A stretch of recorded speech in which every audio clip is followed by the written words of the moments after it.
Translation.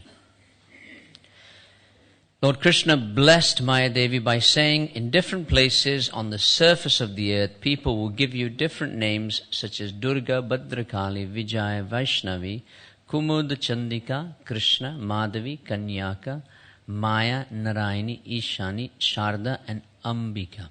Purport by Srila Prabhupada. Because Krishna and his energy appeared simultaneously, people have generally formed two groups, the Shaktas and the Vaishnavas. And sometimes there is rivalry between them.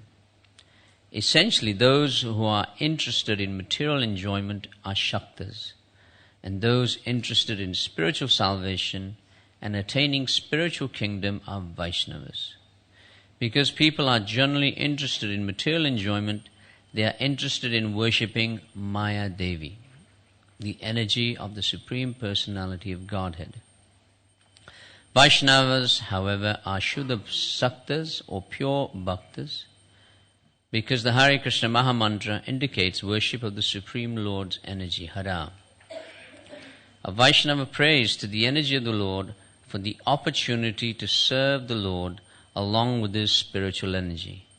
Thus, Vaishnavas all worship such deities as Radha Krishna, Sitaram, Lakshmi Narayan, Rukmini Dwakadish, whereas Durga Shaktas worship the material energy under different names. The names by which Maya Devi is known in different places have been listed by Vallabhacharya as follows.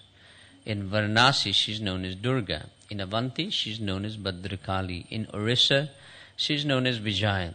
And in Kolhapur, she is known as Vaishnavi or Mahalakshmi. The representatives of Mahalakshmi and Ambika are present in Bombay. In the country known as Kamarupa, she is known as Chandika. In northern India, as Sharda. In Cape Comorin, as Kanyaka. Thus she is distributed according to the various names in various places. Amazing purport, so much detail here of the whole of India. And it carries on. Srila Vijay Dwaja Tirthapad in his Pada Ratnavali Tika has explained the meaning of the different representations. Maya is known as Durga because she is approached with great difficulty, as Bhadra because she is auspicious, as Kali because she is deep blue. Because she is the most powerful energy, she is known as Vijaya. Because she is one of the different energies of Vishnu, she is known as Vaishnavi. And because she enjoys in material world and gives facilities for material enjoyment, she is known as Kumuda. Because she is very severe to her enemies, the Asuras, she is known as Chandika.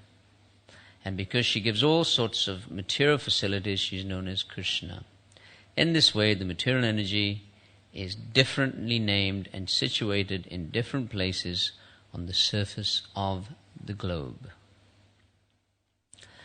Om Jnanatimirandasya Jnananjana Shalakaya Chakshurun Militam Jena Tasmai Sri Gurave Namaha Vanchakalpatarubhyascha Krupa Sindhu Bhaivacha Patidanam Pavanebhyo Vaishnavebhyo Namo Namaha.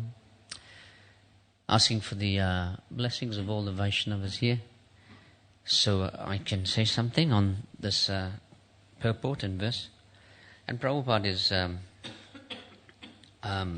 giving very elaborate purport here. A lot of detail of the forms of Durga, Yogamaya, even where they are. He's speaking equally of the two, as he said, that because Krishna and his energy appeared simultaneously, two groups are formed, Shaktas and Vaishnavas. And generally we don't notice them, but whenever you go to Bengal, you'll see the Shaktas. You can't miss it if you're going for Gopanim, because it's the time of, or around Kartik, the Kali Puja is going on. Kali Pujas are all going on, so you'll notice all of that at that stage. This is Krishna speaking, Lord Krishna blessed Maya Devi by saying, and it's continuing on, prayers by the demigods in here, and really in essence, the appearance of Lord Krishna is, as Prabhupada mentioned in the purport a few days ago, maybe a week back or something, that the collaboration of the three tattvas was involved in the appearance of the Lord. And he mentioned that Jiva Tattva, that Lord Brahma requested the Supreme Personality of Godhead to appear on the bank of the milk ocean. So Jiva Tattva was there. Vishnu Tattva was involved, who is, you remember from a few weeks ago, Prabhupada said in the purport, he said, Vishnu Tattva because a part was played by Baladev by making suitable arrangements in Deviki's womb. And then today's verse is all about Shakti Tattva, he says. That Yogamaya, who appeared as the daughter of Mother Yashoda, also played a part. So Prabhupada says that the collaboration of the three tattvas was required for the personality of Godhead to appear. Jiva Tattva, Vishnu Tattva, and Shakti Tattva, all were required. So today Shakti Tattva is being discussed in great elaborate detail. And if we often give these lectures called 8 lessons from the cover of the Bhagavad Gita. And often people say, can you tell me the Gita where I don't have to open the Gita? Just by looking at the cover, you can tell me what it's about. So these lessons were devised, and there's many, probably you can have as many as you like. But the first lesson, if you look at the cover of the Gita, is Ananyata. Ananyata, and it's related to today's purport. Ananyata means that you have a choice at every moment to choose between Krishna and Krishna's resources. And the cover of the Gita shows that Arjuna, he picked Krishna. Because the pastime is there where Krishna was sleeping and Duryodhana and Arjuna came, and Krishna said, I won't fight. We know the pastime well.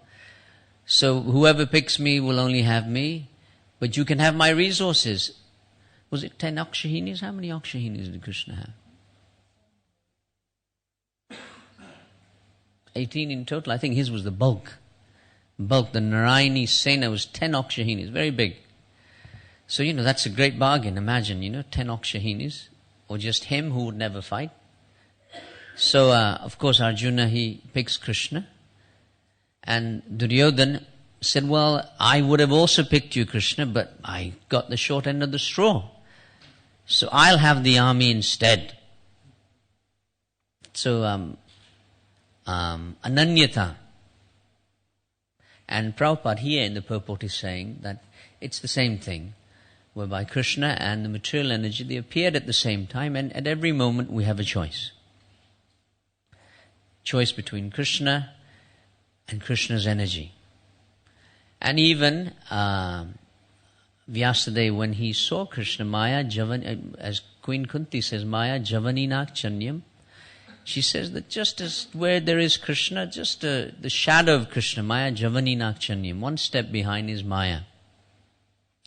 So even as Vaishnavas here, we always have a choice between Krishna and Krishna's energy at every moment. We often say that life is really between the alphabets B to D. Life is really from B to D, birth to death. But what's the letter in between? It's not a trick question, everyone, just a simple question. It's C, B to D, it's C. C means choice. Between birth and death, you have a choice. You have a choice. Ananyata, you have a choice. So all of us have a choice. At every moment, we have a choice to choose between Krishna or the material energy. Whatever we are, whether we're a beginner or a pure devotee, at every moment you have that choice to make between Krishna or Krishna's energy at every stage. So Ananyata is a good example of it. And today's purport is really talking about that principle, that the Vaishnavas and the Shaktas. So people have a choice. And a lot of the purport is dedicated to the history and the locations of Durga. And she's known by many, many names. Durga, Kali, Amba. In total, actually, some names were given, but the total number of names that Kali has, or Durga has, is 64. 64, according to her pastimes, power.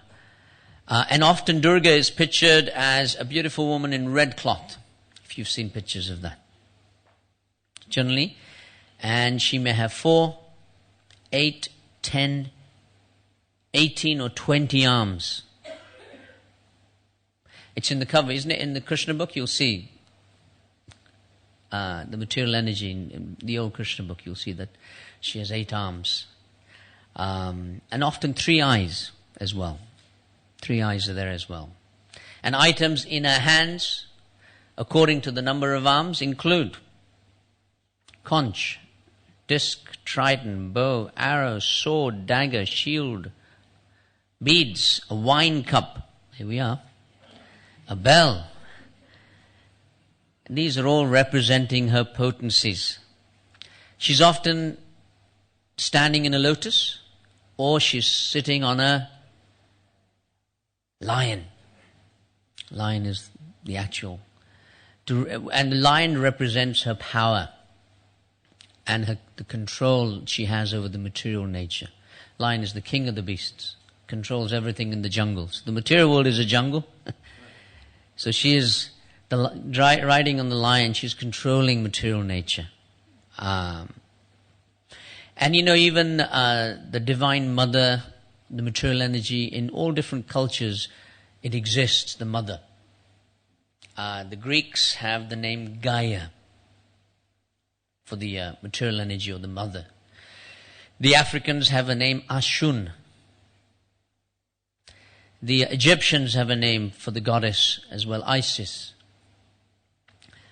Interestingly, the word for matter in Latin comes from, because the material world is matter, it's interesting, the Latin word comes from mater, which means mother.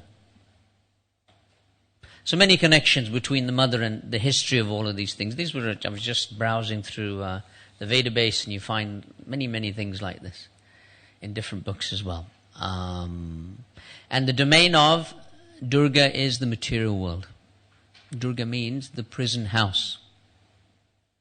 The prison house. So we're in the prison house, and she's the prison warden. And the Brahma Samhita, it describes 2 verses I thought we'd look at very quickly. Goloka namni nijadam nitale jatasya Devi Mahesh Haridam Eshu Teshu. And it describes 4 levels of existence. And the highest is Goloka. Goloka Namni. And just below Goloka is Haridam, or the Vaikuntha planets. And just lower than Vaikuntha planets is Maheshdam, the abode of Lord Shiva and his devotees. And last but not least, Devidam. Devidam, which is the abode of Durga, which is the material world, consisting of 14 planetary systems from the highest to the lowest. These are all there. And often, as in the purport, which mentions one of the names of Durga is Bhavani. Bhavani. And generally, you'll find that those that are Shaktas, those who worship the different forms of Durga, are also, as mentioned, tantrics. And often they get possessed by ghosts and a variety of other things, which we'll look at in a few moments. But once, in 1980s,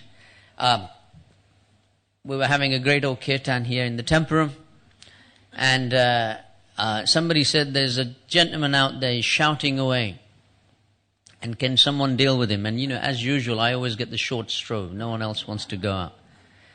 So I went and saw this man, and there was a taxi driver with him. And the taxi driver said, I'm worried. He said, this man hired this taxi all the way from Leicester. And I'm here with him, and he's shouting away. I said, well, should we call a doctor? He said, no, can we just make sure he pays my fare? He said, it's a bit more important to me at the moment. So I started talking to the man, and he said, I've come to look for Bhavani. And I thought, all right, okay. Bhavani, we have a Bhavani here. The temple president was Bhumadev. And his wife's name was Bhavani. So I said, let me go and look for Bhavani. So I ran around the building, and I couldn't find Bhavani anywhere. So I said, okay. He said, I must meet Bhavani right now. So I said, okay, So finally I found Bhumadev, and I said, I haven't found Bhavani, but this is Bhavani's husband. And he said, he does not look like Lord Shiva. So I said, Lord Shiva, Bhavani, something's wrong here. And then he was running around the building looking for Bhavani. He said, you have kidnapped Bhavani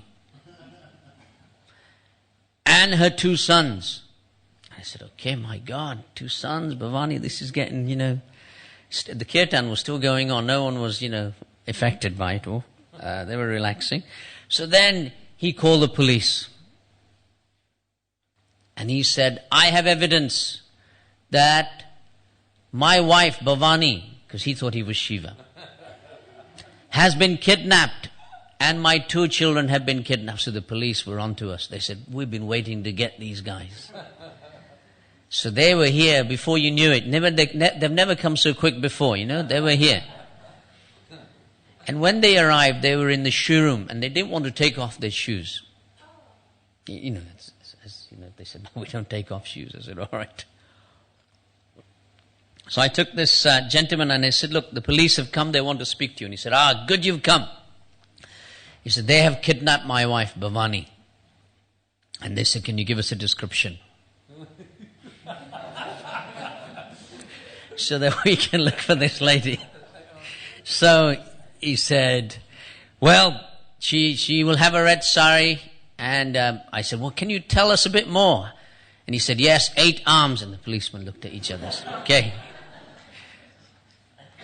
And the police thought, I thought we nearly had the Harries this time. And then he said, well, my wife is not here, but my 2 sons will be here. And I said, well, what are their names? He said, Kartikeya and Ganesh.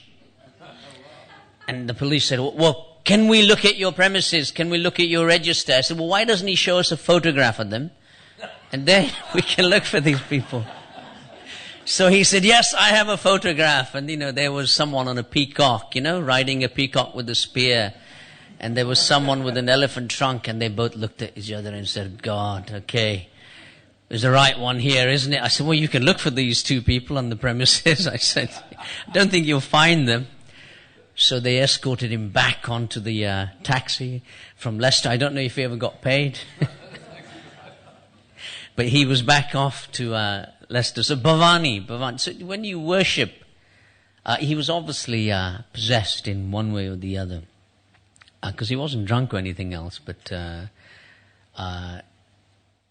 these worshippers of Devi or Shaktas, they practice so many different things that they become possessed very quickly.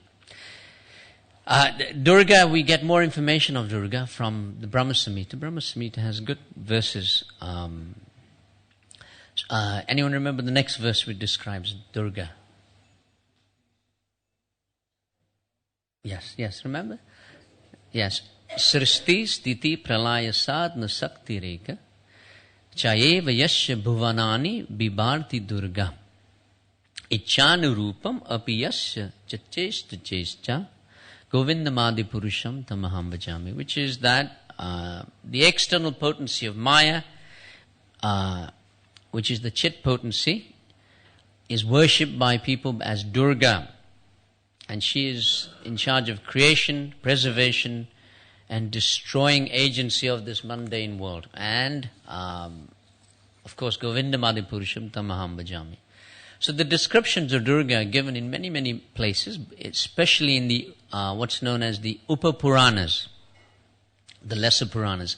But they do have, just as we have, the Srimad Bhagavatam, there is something known as the Devi Bhagavatam as well. Very famous. And they have recitations of Devi Bhagavatam as well. So the Devi Bhagavatam is all of the details of these 64 forms, what they do, what they don't do. They have a tremendous detail on that. And specifically, of the 64, Gauri, Uma and Parvati are the benevolent ones. The others not always benevolent. Bhaktisiddhanta Saraswati Thakur, in commenting, explains the significance of Durga's forms. And he says as follows. Are we ready? He says, her 10 arms, he says, represents the 10 kinds of fruitive activities. She's riding on a ferocious lion, signifying her heroism. She tramples on Mahisura, the buffalo demon. This act, Bhaktisiddhanta writes, represents her ability to destroy vices. She holds a snake in her hands, which represents destructive time, and 20 diverse weapons representing pious activities enjoined in the Vedas. So this Bhaktisiddhanta speaking on Durga there. Prabhupada, of course, mentions in the Gita as well, in the verse, Maya Dikshina Prakriti Suite Sa Characharam, that this material nature is working under my direction. He's referring to Durga. Durga is working under the direction of Krishna. In the 9th chapter, he speaks on that.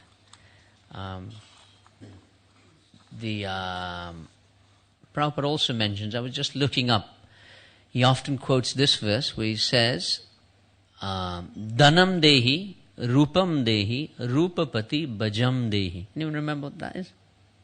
Prabhupada quotes that often, a few places. Yes. Shishi Radha Gokulananda Ki.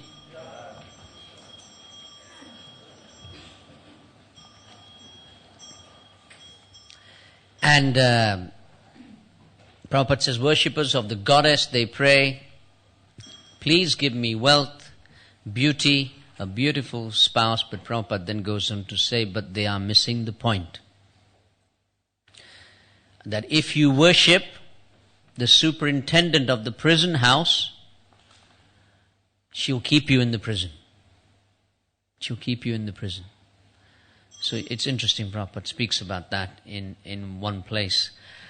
Equally, of course, there are many parts to the story, and Parvati, of course, we always hear about Parvati. So these different forms of Durga, and she's an expansion. Parvati is an expansion from that Durga, one of the 64 forms. And if we look at Chaitanya Leela, of course, in Navadvip Dham, there is an island called Simantadvip. So again, there's another aspect to it all as well. In Satya Yuga, Lord Shiva, he was dancing in madness, in ecstasy. And he was dancing in such a way that they thought the universe may become annihilated. And he was chanting the name Gauranga. Gauranga. And he was dancing in the universe. So Parvati, she stopped him. And she said, what are you chanting? And he said, I'm chanting the name of Gauranga. And she said, well, I've not heard of Gauranga, because this is Satya Yuga. And Lord Shiva said that in the age of Kali, our Supreme Lord, he will appear as Gauranga, the most munificent of all incarnations. And just by meditating upon him, I have gone into ecstasy. So she said, well, how can I see this form? And he told her to go to Navadvip Dham and perform austerities. Because Navadvip Dham is eternal, it exists always. So even in Satya Yuga, it existed. So she went to Navadvip Dham and she sat in one place and she started to perform great austerities, meditating and chanting the name of Gauranga. So she was also chanting Gauranga, Gauranga, Gauranga. So after many thousands of years, Lord Chaitanya, he appeared before her, before Parvati. And he said to her, dear goddess, what is it that you want? And he said, whatever you want, I will give you the benediction. So she, of course, said, I wanted to see your form because my husband has gone into great ecstasy. So she said, I am also going into ecstasy. And then she had a great conversation with Lord Chaitanya. She said that you have given me the job to bind the living entities. So I am never in your association. You give liberation, but I bind them. So what am I to do? Please give me some service. So Lord Chaitanya, he gives a benediction to Parvati. And he says that just as I am residing in all the holy places, you will also reside. Just like in Vrindavan, you appear as Purnamasi, Yogamaya. You will also appear in Mayapur as Prodamaya. And you will reside here eternally, and you will protect the Dham. And you will, because you're Yogamaya, you will help in the pastimes of the Lord. So at that stage, she went into great ecstasy. She had finally some service for the Lord, and she paid her respects. And she took the dust from Lord Chaitanya's feet, and she placed it in between the parting of her hair, that dust, where the kumkum is placed. So she placed it there, and hence the island became Simantadweep, parting. That's where the name comes from, Simantadweep. And when she touched the ground, because her kumkum touched the island of Simantadweep, the whole island became red with kumkum. So still today, of all the different 9 islands, Simantadweep is more redder, with red soil, red clay, because of that initial pastime. So that's one aspect there, Prodamaya. So it's interesting, although she's the material energy and binding everyone, she can also free you in her form as well. So that choice is there always. Looking at the time here, and I thought we would just look at the story of these. Prabhupada mentions that there are Vaishnavas and there are Shaktas. And I thought we could look at the Shaktas for a few moments and see what they get up to. There are many stories of the Shaktas, of course, in the Chaitanya Charitamrita. And maybe if we have time, we'll look at that. The famous story of the Shaktas is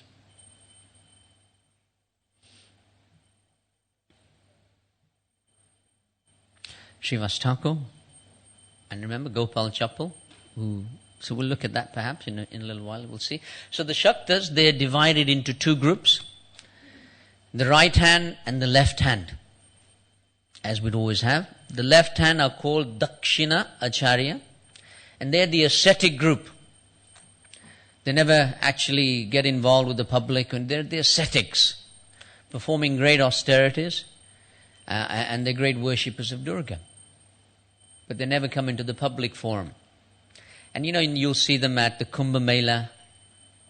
As Prabhupada says, they have such great powers that they'll come along the paths of the Ganga through their mystic powers and appear there. So these are the right-handed Shaktas. The left ones are called Vamachara. And they combine the yogic exercises with Tantra. And unorthodox methods are called the Panchamakara, and they're called the 5 M's. 5 M's. Madhya, which means wine, they drink wine. Mamsa, which means eating meat. Matsya, which means eating fish.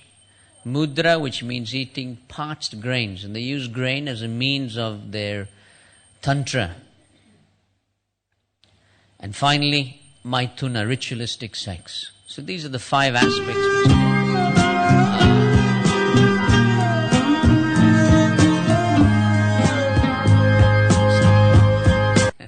missed something? And they use all of these items, and what they do is these tantric, and they have a whole array of disciplines. So the tantrics, the first thing that they do is they master all the yogic principles, and you'll find that once they've mastered all the austerities of the yoga system, the next assignment that they have is that they'll have to go to a crematorium ground and they'll search through the ashes and they'll look for a particular part of the corpse which is burning, and their assignment is to eat that part of the corpse. So this is the rituals that they have to gain all these powers. So that's the first one, to go to the crematorium ground. They also, when they are getting higher up in the hierarchy, they also have to use a human skull as a bowl for their food and a monkey skull as a drinking cup. And these apparently give variety of powers. So, the nearest we come to the tantrics is the Bhaktivedanta players, in the dramas, with the Kali and different items that they have, and they're all part of the system. And one of the main items that the tantrics use is the thigh bone of a human being. And I believe it's the right thigh bone, because this is a horn that they use for calling spirits from the other world. The right thigh. So watch out if you see someone running around with the right thigh bone. This is the purport of it. This is what they do. And even in the Tibetan Shakta or Tantrics, the practitioners have to go to a crematorium and they have to invite all the ghosts and spirits to come and destroy their flesh. They have a whole variety of rituals. And then they rebuild the body again through these ghosts and so on. So a variety of things which exist within the Tantra. And, generally what they do is that the Tantrics will they can only act through food, and then they can only act through something that you possess, a piece of your hair or something. They'll use that in Tantra. One of the devotees in Chupati was telling me that he'd gone on a bus once. And someone was sitting next to him, a long bus journey, and on that bus journey there was a man sitting next to him, and he said, "Look, have something I've got for you to eat." And he said, no, I don't want to take that, no. And then an hour later he brought out something else. He said, "We must share something together." And the devotee said, no, I cannot take this, no, nothing. And then another hour later he offered him something else, and he said, no, I can't take this. And finally, they were speaking for 4 hours. He thought, I can't offend this man anymore. So he gave him one biscuit. And he said he remembers taking 2 bites of the biscuit. And then he remembers 3 days later after that. And he remembers 3 days later being thrown off the bus, some bus, and being thrown in front of the Pune temple. And he doesn't know what the tantrics need ascetics and sadhus and others to do their rituals, or just the presence of them. So he cannot remember what happened for 3 days.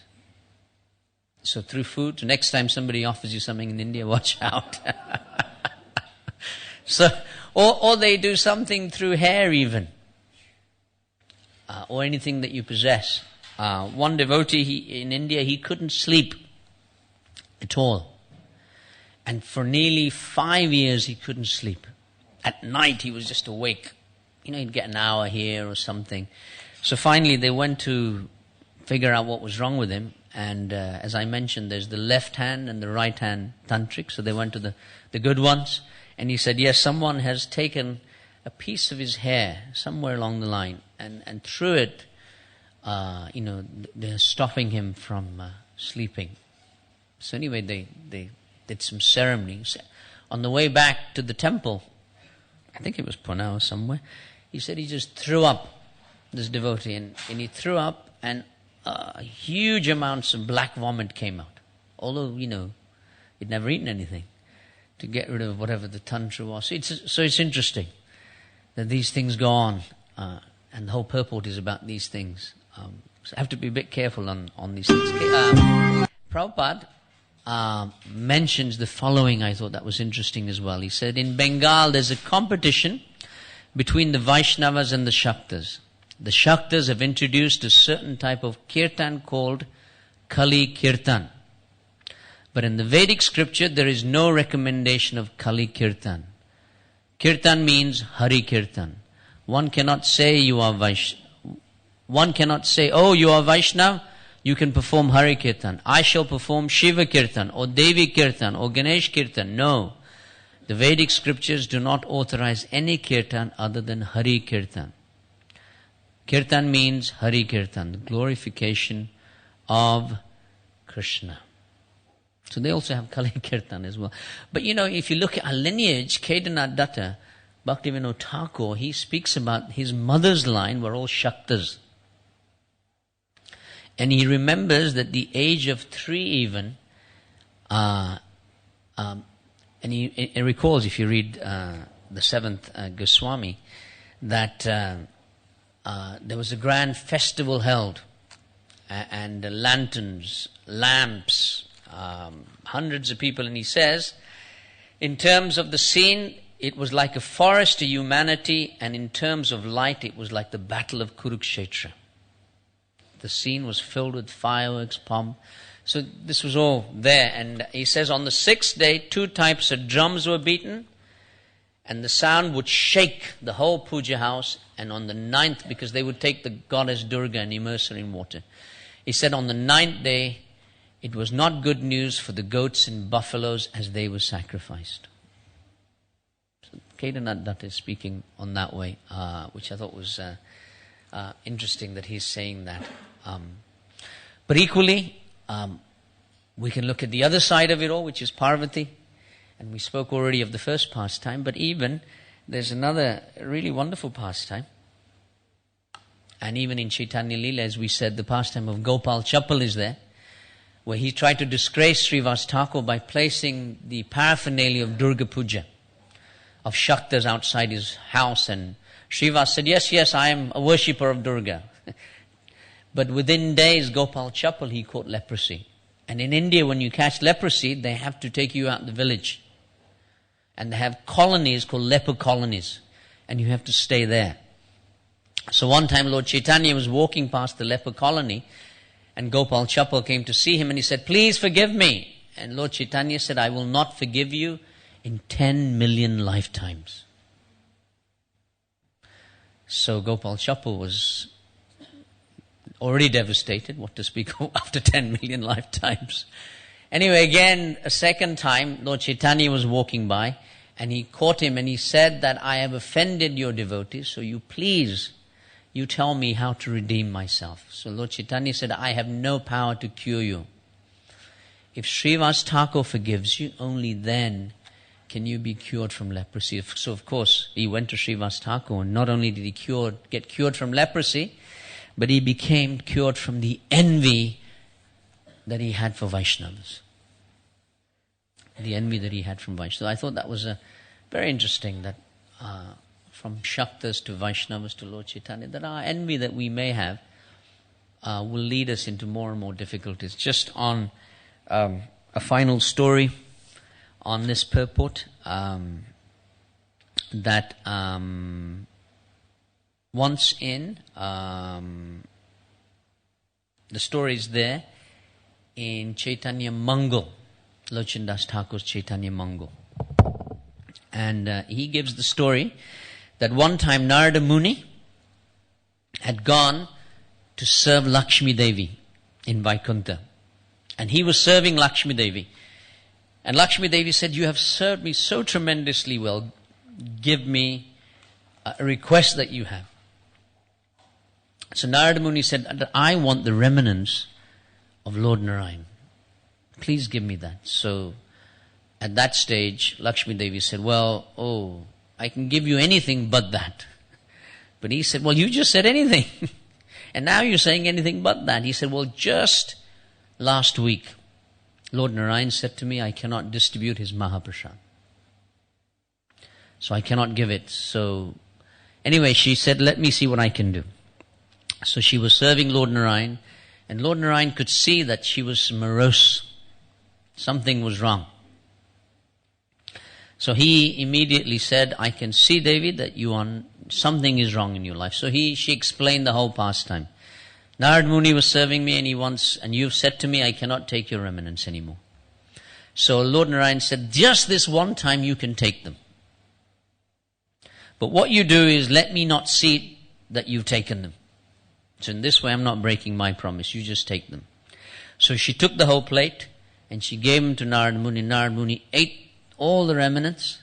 And when he ate all the remnants, he went into great ecstasy and he was dancing in the universe. And as he was dancing in the universe, he came across Lord Shiva, which fits in with today's purport here again. And Lord Shiva said, what are you doing? I've never seen you dance like this. He said, I have just eaten the Lord's remnants. And I'm dancing in such great ecstasy because of it. So of course you know the next question Lord Shiva asked. He said, well, have you saved some for me, some remnants? And Narad Muni said, ooh.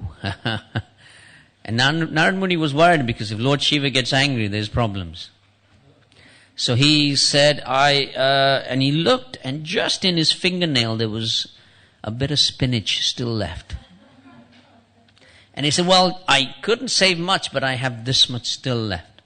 And any amount is potent, very powerful. So then Lord Shiva didn't wait. He grabbed his hand and he put his finger in his mouth.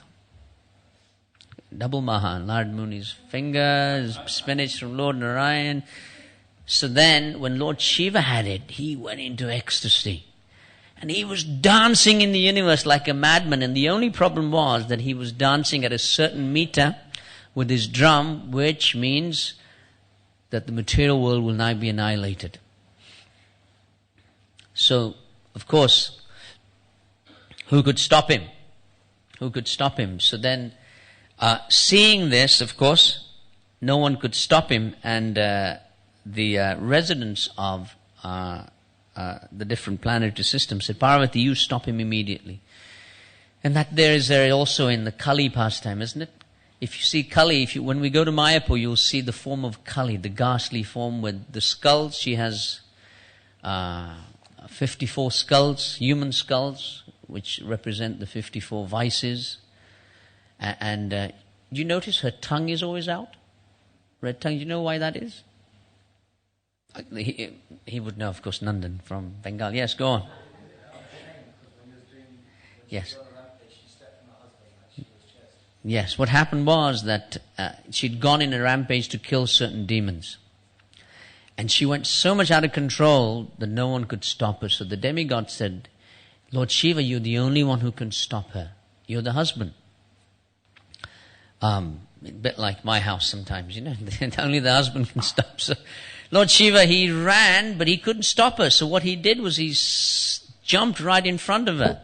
And he lay flat, but she didn't notice him, so she stepped on him. And when she stepped on, she eventually realized, my God, I'm stepping on my husband. So then, out of shame, she took her tongue out.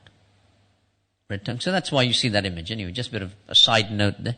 Side note of information there. But anyway, so Parvati finally stops him, and she says, I have just eaten the remnants of Lord Narayan. And she said, of course, the question, where's my share? And he said, I forgot, I didn't think about it. And of course she became so angry that she immediately sat down and she started to perform austerities, and the entire universe started to burn. All the demigods went to Lord Narayan and said, you better come because the universe is about to get destroyed again. First we had Lord Shiva, and now we've got his wife. We don't know what to do. So anyway, can you help us? So he came running with a plate of remnants. And he gave it to Parvati. He said, your husband only got a morsel. I'm giving you a whole plate. Stop these austerities. And she said, I'm not satisfied. She said, why only I should get the remnants, or Lord Shiva should get your remnants? She said, the entire universe should have your remnants, including the dogs.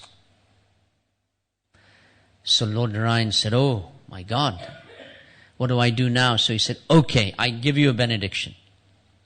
I give you a benediction that when I appear as Lord Jagannath, I will profusely distribute my remnants. And this will be the highest prasad in the universe, Jagannath Mahaprasad. And you will also be there with me. So, and you'll be known as Bimala Devi. Parvati, Bimala, many names like that. So she said that you will be in the main mandap, and whatever's offered to me will not be considered prasad unless it's offered to you. So if you go to the Jagannath temple, when they offer all the bhogs, then they take it just behind the temple, where the temple of Bimala Devi is.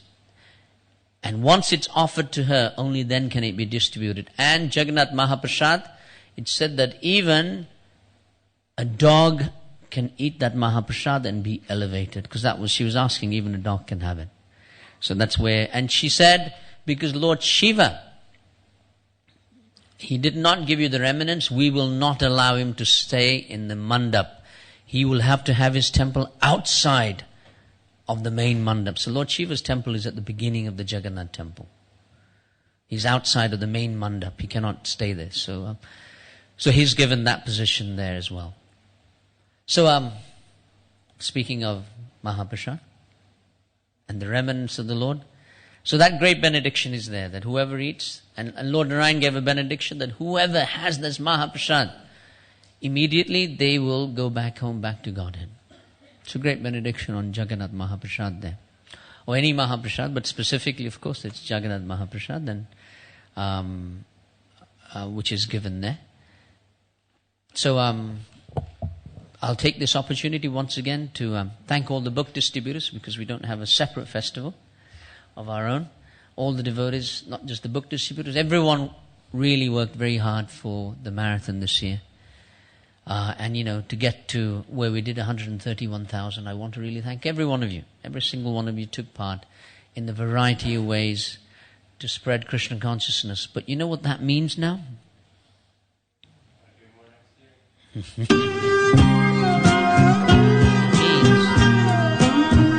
131,000 people are going to appear at the manor. Wondering, these books speak about such amazing people, I want to meet them. So that the next part of our book distribution is the follow-up. That when they do appear here, we should greet them, meet them, and take them to the next stage of Krishna consciousness. Otherwise, really we're aborting their spiritual lives. We've sown the seed of spiritual life, but we'll abort it if we don't show them that we're not like any other organization, because people lose faith very quickly. I was reading a survey that in America that 70% of people who arrive at a religious organization because they were inspired, they leave because they see that the behavior is different from the philosophy.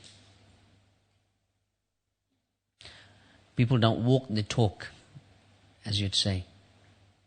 So really, it's up to us to take it to the next stage. Whoever walks in, and as I've always said, the minimum we can all do is smile when we come to these premises, because when people come here, they're looking for sanctuary, and if they think, my God, the same morose people in my house are the same morose people here, they think, my God, this is no different.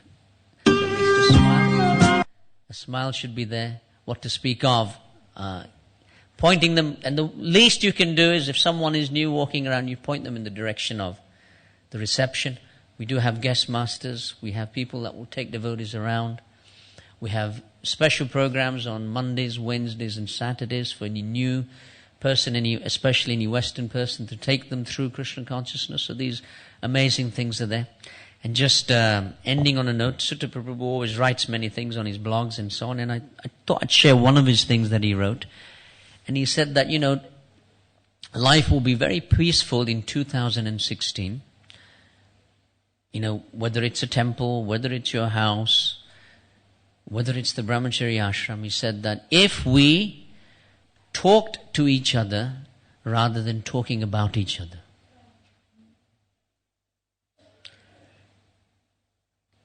So it's Krishna Katha, talk to each other, or Gramya Katha, talk about each other. We have that choice at every stage. And I began with that point of Ananyata, that we have a choice. So we can make that choice.